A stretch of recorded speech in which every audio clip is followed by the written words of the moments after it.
Looks like we're live on everything. So welcome everyone to the Solana Changelog. This is something I've been running for a while. It's what we do is we go over the Solana changes week by week. I'm joined by a very special guest this week. Welcome, Brennan. Hey, Jacob, thanks for having me. Yeah, I'm excited to learn what changes we made this week. Just kidding. Yeah, you know exactly the I changes know we a made. few of them. All right, cool. So we're going to go through a few of them, and then we'll go into more of discussion of like CUs. Especially, there's one change about cost units, which is slightly different that I want to dig into. But yeah, so let me go ahead and share my screen, and we will get started. Also need a. There we go. Slight technical difficulties right beforehand, but that's okay. There we go. We got the infinite window. All right. All right. So first off, I wanted to talk about, just as an FYI, two things before we get into the real discussion for developers. The first one is a lot of people that have been using Anchor might be running into this proc macro 2 usage issue. This is going to be fixed. It should be fixed today, as long as I can get through the release process. It will be a newer release version for 0.30.1 on Anchor. This will be released under your normal Anchor package, but note the JS packages might change. I will put out an announcement on that. They will probably change to something like an anchor lang / JS or something for everybody to update to. So that's the first thing, and then the second thing. Actually, I want to go through this a little bit, why this is happening for those that don't know already. So proc macro 2 is apparently something that we use to build the IDLs. So it's happened during the build stage for IDLs. With proc macro 2 was not available in the, what is it? It was not available in stable. It's actually been only available in nightly for quite a while, and that's why we had it IDL builds on nightly. Unfortunately, that is also terrible because when nightly updated and removed it, everybody had their thing break. What's thankful is that they did stabilize it as well. When they removed it, they stabilized it into some other name. So we will be able to get this unstable soon. And the last thing before we get into discussion with you, Brennan, is the bump to platform tools version to Rust 184.1. So this is great for a lot of developers that have been waiting for a later Rust version. We are finally at, I think this is a 90-day-old version. It's not, is this considered still stable, Brendan, do you know? I believe it is, yeah, but still, it's pretty old. 90 days is not that bad. We've been like years old for the longest time. So it's really great that we are able to update to this. And then finally to get into start the discussion of compute units and all that. So this new, it was a new, I think it's a new RPC information in which specific call is this actually? There's more information basically on the compute costs. This adds a new field called cost units to the response. And so this will give you some more information about your CU usage. And so I was asking this to Brennan right before we started, but what are cost units and what does it differ than compute units? Yeah, they're very similar to compute units. This is a more comprehensive view of everything that goes into the compute unit calculation for how we count against those block limits. So like the 48 million or now 50 million CU limit that we have on mainnet. We took a, as it always goes, the naming is the most difficult part when it comes to engineering, and so we had some discussion on this. We decided not to rug the current compute units that's in there. I think if we could kind of go blank slate, we would say, well, these are really the execution compute units because it's really only capturing that portion, which generally is the lion's share of compute units, but it's actually not everything. When you look internally on the client, how we kind of determine the total cost of a transaction against that total block limit. And so with this new cost unit thing, it's the more comprehensive view. It includes the execution CUs. It also includes two other fields. It is the account data cost as well, and then the serialization cost for serializing transaction, or sorry, not transactions, but instructions in a transaction. Um, and so these are, generally relatively minor compared to the actual execution cost, but occasionally not, especially when it comes to data. You can imagine a transaction that's loading up several 10 megabyte sized accounts or something can actually be fairly expensive. And so we do charge CUs for those kinds of things. Okay. I guess different question. So we have CUs. So is this like estimated CUs for execution rather than, I guess, post execution CUs based off of whatever you did in the transaction? Yes, yes, I believe that is true. And so this like gives you an idea of, okay, how is the validator actually viewing my transaction in terms of like total resources that it's going to cost me. And this is pretty important when it comes to like how the validator client, how Agave is viewing you in terms of priority of scheduling. Okay. For cost units, could it be potentially different on different validators based off of whatever their setup is? Especially like account loads, right? Based off your setup, your account load might cost different, might take more or less resources based off of whatever your setup is for your validator. Would that actually affect or cost units? Yeah, it's a really interesting question. I mean, the short answer is no. With this should be consistent across the different clients. And we need like hard CU tracking or consistent CU tracking because we do enforce this on replay. And so, differences in how we track could actually result in like the cluster diverging. So it's really important to get this airtight in terms of the tracking. But you do bring up an interesting point, which is, CUs are really um, just a proxy for time. It's kind of how we constrain things to go try and hit that 400 millisecond slot time. But it's not a perfect proxy, and oftentimes we have to like over constrain things for that worst case. And so you're right, like validator implementations could be very different on how they design caches. Even like two different running instances of Agave could have a different view of caches and different memory sizes and things. And so like the actual time that it takes to do an account load could be wildly different. Maybe you've got some spinning disk, I've got some NVMe that's super fast, and then someone else has some, just a ton of memory that they can store everything in. Like the time's gonna be very different. We have to sort of parameterize against the minimum validator spec, which means that we end up leaving some, execution capacity on the table at times. And so, I don't know if we need to get into this topic yet, but Jacob, I know you're a huge fan of multidimensional fees and everything, which is one avenue for being able to kind of tightly shrink wrap around the actual things and not be so conservative if we know that we can actually get something from memory. Yeah. Well, we'll see where we go with multidimensional fees. I do have a question though. So when you do test to figure out C usage, I guess how does that work? Are you testing based off of whatever the minimum validator? Like what are you considering one CU? How are you modeling this, and how do you come out with like this new function or this new instruction cost X amount of C's? Like how does that Yeah. testing process look? So in the beginning, it was very simple. It was compute units, and it was actually measuring compute units. And so it was like one BPF instruction equaled one CU. And so it was very, very straightforward, very simple. Um, Even that's not great because it's not like every single BPF instruction costs the same amount in terms of time, but it was sort of like close enough. And that's why they were called compute units. Um, in hindsight, I think it was the entirely wrong thing to parameterize around because compute is like the cheapest when you think of all the macro resources. It's probably the cheapest. Disk IO is probably second cheapest, and the most expensive thing today is probably network bandwidth. Mhm. And we don't really parameterize around those. And so we've had to bring in some of those things, like I mentioned, that we now actually charge for those account loads, and now that is actually understood by these cost units. Um, I believe the number right now is 8 CUs that we charge for every 32K of data. And so we're trying to sort of schmoo all these other resource usages into this linearized understanding of CUs, which is, yeah, a bit of a mess to say the least.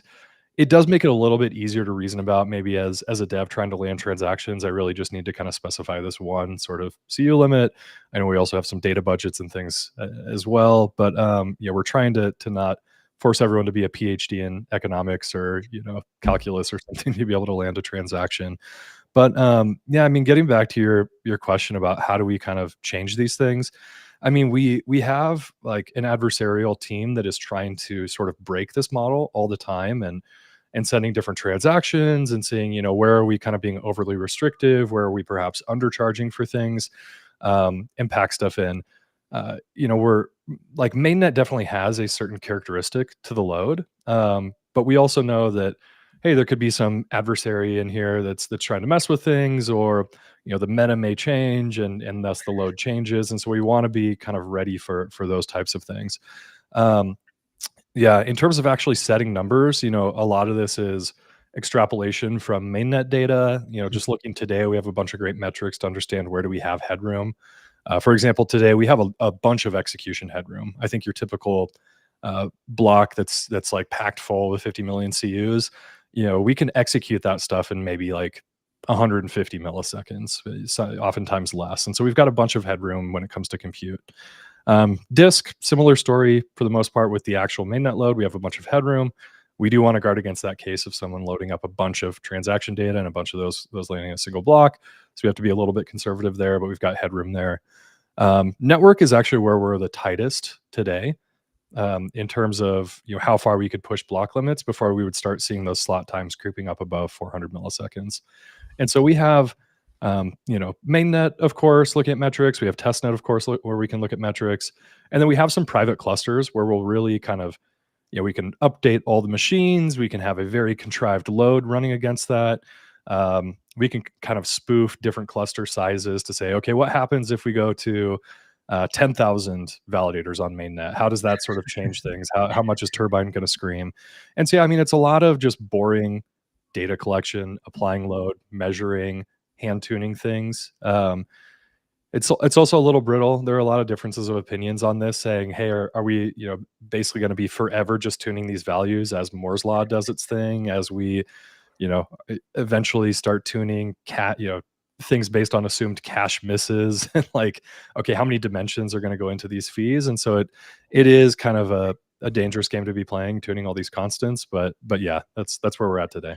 Yeah, I think I want to avoid too many dimensions as much as possible, because I know on the developer side, the more dimensions, the more overhead for developers to think, and the less chance that they'll actually do anything for y'all. Because I know, especially like early on with compute units, nobody used them. They were just they existed.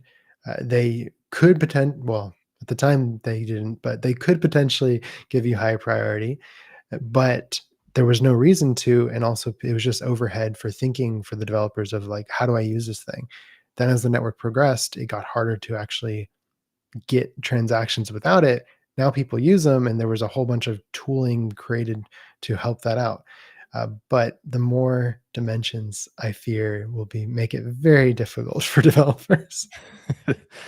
Exactly. I totally agree, and I'm very sympathetic to that. And I think as much as possible, we want to kind of compartmentalize things. And so, like, on at the bottom, we need to understand, okay, how many disk loads, how much execution, how large of a block, all these kinds of things can the cluster handle. And there are kind of some upper bounds on each one of those things, and so we want to understand what those are. And then, kind of the next layer up, you've got these block builders, leaders today, or like a Jito submitting bundles, or all these other people that are trying to pack optimal blocks. And there's a lot of thought that goes into that, and some huge economic gains. Eking out a few more block rewards can offer better yield and attract more stake. And so there's a huge incentive to optimally pack blocks. Um, and so I think as much as possible, we want to align the complexity of solving this like multi-dimensional knapsack problem with the people that have the incentive to pack blocks as full as possible with, maximum rewards and all those things. And then the layer above that is people just want to land their darn transaction. And we don't want to push the complexity onto them as much as possible. And so how can we make that interface super easy while still providing the data that we need for those block builders to go pack optimal blocks and make them go solve the hard problems? So are you saying that right now? I'm seeing a little bit, but on your side, are you seeing a lot of people that are the block producers that are trying to figure out how to best pack these blocks, helping out with kind of unblocking some of the bottlenecks on the agave or fire dancer side? A little bit. I mean, we haven't exposed that many dimensions today, and so it's largely just a game of, priority fees divided by CU cost. Mhm. And so there doesn't have to be a ton that goes in there, but we actually are already multidimensional today. So CUs are the one that we talk about all the time, but there's also the maximum CUs that can be charged against any one account because if all of my transactions are right locking the same account, then everything's linearized or everything's serialized. I don't actually get parallel execution, and then our actual capability comes down. And so like that's another dimension. There's also a maximum shred limit that we have today. Oh, Yeah, I'm aware 32,000. of Like that. it's way higher than we actually hit, but it does actually exist today. Okay. And then we have like a maximum new account data allocated limit, which I believe is around 100 megabytes per block today. Yep. And so again, like we have enough headroom, and these are just not common cases to hit that people don't really care. They just care about CUs, but it is kind of a foothold. We are already multidimensional today, and so yeah, I think some people are really looking at kind of historical. Okay, what is the entire set of transactions? How can I optimally pack blocks? It's going to be harder or more differentiated as we kind of move forward and create more dimensions. And like, Okay. this isn't always a bad thing. There is a reason we do this. And so I'll call it like one example. Today we're charging for data, but we have to take a pessimistic view of the universe. We have to kind of assume that data loading is going to be slow. It's some cold account. I'm going to have to go to disk. And so I kind of need to charge with that in mind. If instead I had a hot versus cold data understanding and I could sort of statically understand, what I need to load for each account, I could increase the hot data limit, which is what we're actually seeing on mainnet most of the time. Most of mainnet is targeting like a very small hot set of data. And we could parameterize around that, which means overall more transactions landing, and we could be less conservative on this. And so that's the thing that's waiting for us on the other side is larger blocks. IBRL, which means lower median fees and all kind of the good stuff that comes with it. Okay. So as we do, like we just had what the increase from 48 million to 50 million CU on the total cap. And I think there is already a feature gate for 60 million, right? Yes. As we are increasing it, what kind of things are y'all doing on your side to make sure that like we can actually increase it? Especially like if network is currently the bottleneck, right? So we potentially could increase CU cap a lot on the actual validator set. What are we doing so that we can potentially keep increasing it once network is maybe not a bottleneck? I don't know if it'll ever not be, but in a nice day that it isn't the bottleneck, like what else are we doing to keep that from some other limitation from blocking us from increasing CU limitations? Yeah. As you mentioned, the first increase ever, I believe, in the history of the network was last week. I want to say Wednesday, April 9th, that Andrew activated that one. And so that was pretty cool. It was a very modest increase from 48 million to 50 million. I think we had a lot of testing and experiments that went into building confidence that was okay to do. But there's a reason that we started small. We were a little nervous. We wanted to kick the tires, make sure there wasn't something that we were missing. And it's more than just like the how performant is the client. We know there's a lot of other infrastructure around this, and how many places did we have hard coded 48 million constants that were fine for the last 5 years because things had never changed. And so yeah, we were all very anxiously awaiting that epic crossing to see it go live, and we're pleased to see things went off without a hitch. So we were still making blocks. Yeah, nothing was failing, no marking slots dead, any of those kinds of chaos scenarios that we were sort of bracing for. So all of that was good. I think the extent of our woes were like maybe a couple of CU tracker dashboards and things reporting 104% full blocks. But if those are our biggest problems, like we're in pretty good shape. I thought that was So hilarious, seeing like the Fire Dancer dashboard report 140%. yeah, yeah, exactly. So yeah, easy fix. So that was great. It was also interesting to watch slot times and see how much they wiggled. They hardly budged just because we have headroom in a lot of these areas. And so that was also encouraging. I mean, we want to crank block capacity, but like if I'm doubling the block capacity and slot times are also doubling, like that's a terrible trade-off. And so Right. it's only good if we can kind of keep those slot times short. And Yeah, so that's all kind of the top level surface metrics. And then under the hood, we have things where we can look at, hey, how effectively are we getting blocks out to the network? Um, how fast are we replaying blocks? You know, how efficiently are we packing blocks on the scheduler side? You know, how close is the scheduler to being a bottleneck, or do we have, do we have enough demand to go fill these things? Are we, yeah, how soon into that 400 milliseconds are we actually hitting the new CU limit? And so these are all the kinds of things that we monitor. As I mentioned, we do a bunch of testing on private clusters and testnet and everything, but like there's really no replacement for mainnet, where you have a very specific configuration of X number of staked validators, Y number of unstaked, RPCs and everything around it that are involved in Turbine and still receiving this data, the exact load that it's experiencing. So there's really no replacement for that. It does the best job of informing us how ready we are, how much headroom we have for the next increase. And so, yeah, you're right. Looking ahead, we've got 60 million on the schedule. I believe that went into the 2.2.7 release. And so Okay. once we get kind of critical mass on mainnet, we'd be ready to activate that feature. It hasn't been activated on testnet yet, so there's a bit of a queue there to get everything activated. But yeah, we feel extremely ready. I think that we'd be good to activate the 60 million increase on 2.1. But again, just kind of an abundance of paranoia and data collection to happen to get ready for that one. I appreciate the paranoia. Especially like I know there's a whole bunch of different features that are being worked on to potentially like help out other bottlenecks that on not in, as we increase the CU, not increasing the what is it, the slot time, right? I think you've given me some of them. I think also like direct mapping is supposed to be one of them as well. To where I feel like a lot of things depend on direct mapping go live before it's even considered. Things like CPI increases or even more CU cap increases, is my understanding. Could you do you know much about direct mapping? Can you talk to it a little bit? Yeah, a little bit. I can LARP at least. I'm not the expert, but I can kind of stand and cheerlead some of the awesome work that the runtime team has done here.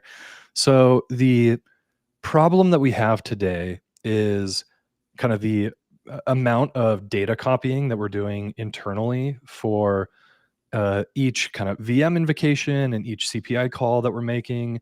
We have all those inputs into the functions, and oftentimes it can be small, but it could also be very big. It could be feeding in some mega accounts in there. And data movement is the devil. If anyone's ever listened to like Kevin Bowers beat the drum on the magical thinking of computers, and everyone thinks in terms of execution, but really it's all about data movement when it comes to performance. And so if we have to take all of that input data and sort of copy it into some sandbox for that VM invocation, and then modify it, and then maybe we're returning some up the stack, and some of it we're saving down to disk, all of those copies are super expensive. This is like the reason why v2.1 was so great, and we saw like skip rates come down and slot times come down and everything, was that we were aggressively pruning all of these extraneous allocations and syscalls out of the TVU and TPU pipelines. And so that's obviously not like the runtime environment, but that's why the actual client itself got so much more efficient Okay, at doing these things. I wasn't And aware of so that. That's yeah, I mean that's like the biggest thing. Of course there's a million other things that go into it. um, but yeah, that's why it's looking like a well-oiled machine right now. Because the problem is like you have infinite memory until you don't, and eventually it's like, oh shoot, I'm hyper fragmented. I have all this memory hanging out. And it's not even always just the page faulting on allocations. Even just like the M-advice storms, like returning the memory back to the kernel, can also be expensive. And so, yeah, I mean, like just reducing the memory allocations, the copies, it, yeah, things get a lot better. And so that's kind of what's happening with direct mapping. We're directly mapping that memory into the virtual machine, as opposed to like copying too many things around. okay. On the networking side, could you tell me a little bit more about the like turbine changes and potentially? I think you also mentioned chain Merkle shreds as well. Yeah. Yeah, I can talk about both of those. So, network is actually our largest bottleneck today, in my opinion. Like, I think that we're totally ready for a 60 million CU increase, like even with the code on mainnet today. But I don't think that we are necessarily ready for our 2025 goal of doubling CUs compared to where we were, or maybe 100 million CUs seems like a nice round number where we'd like to get to. I'd be a little nervous about like doing that today because of our networking issues, and specifically retransmit with the Agave client. And so yeah, maybe people might not realize like this isn't even a, buy better NIC problem. Like I need more kind of egress bandwidth or something like that. It's actually more of an IOPS problem today.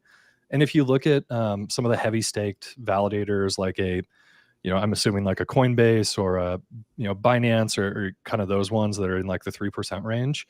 I believe that they're pushing like a sustained 150,000 network IOPS. So it's, like packet sends per second that they have to sustain. It's a lot of sense because there's a lot of fan out that happens in Mhm. Turbine. And so yeah, making that more efficient is super important. Like if we don't, then you just get shreds backing up, and so we start like slowing down getting the blocks out to the network, and things just get behind, and then leader handoffs go crazy. Everyone has kind of a different view of freshness of state, so really bad things. So that's definitely an important one. Alessandro is cranking on this one. I've been reviewing his like 3,000 line PR for converting this to XDP. Like right now, we make a send that message syscall, so we're going through the kernel. Again, this kind of gets to the memory copying stuff. Like you have to kind of move buffers into the kernel, move it onto the NIC. XDP, you can expose this stuff to user space and avoid some of those intermediate copies. You kind of have to re-implement some of the stuff that the kernel's doing for you in user space. But ultimately you can get more of a streamlined What do path. you And what do you mean by user space in this case? I'm not that familiar with XDP. yeah, so when you think about kind of classical computer science, you have maybe like devices on the edge. You have the operating system and the kernel sort of being like the vast majority of an operating system. And then you have kind of applications that are interfacing in. So all those kind of syscalls are where you hand off responsibilities to the operating system or to the kernel to carry out things on your behalf. And I, as an app developer, I think it's nice that you oftentimes don't have to think about a bunch of the complexity that's actually happening inside of the kernel. I can just say like, hey, you know, file IO, read this, offset into my file. And it's like, oh, okay, I've got to take that. I've got to go through this block layer and figure out LBAs and go interact with this NVMe driver to go get that data and ultimately like put it in some buffer that you can access. So there's a lot of magic that's happening in there.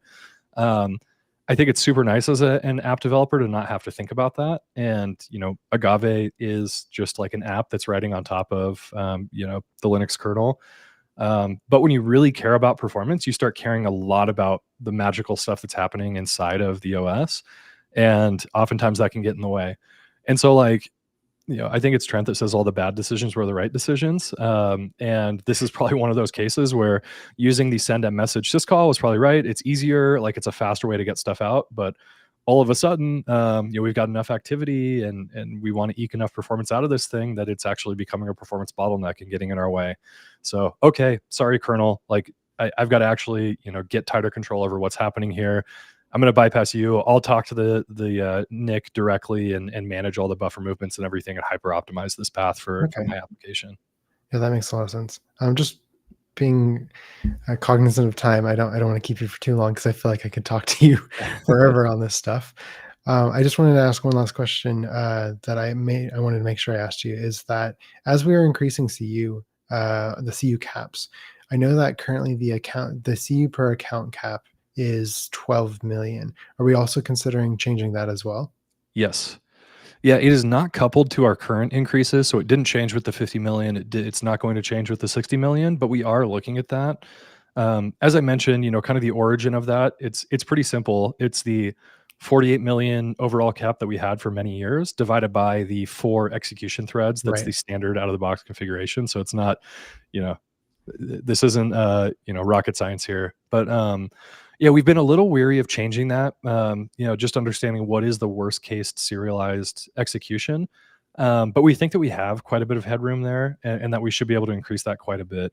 And it should make a difference because we track this on mainnet, and we do see like all the time we're actually hitting this cap. There's some very popular accounts that are getting right Right. locked all the time, and so yeah, increasing that should have like a meaningful improvement to user experience. So it's still like getting hit today. I guess whenever it gets hit, what is the developer experience for that? Is it just the transaction gets dropped from the network if it consequently gets hit multiple times? It's possible. Yeah, it is. We do have the concept of retriable failures internally on how we do execution, and so this would be a retriable failure, and so it could get included in the next slot for that leader, for example.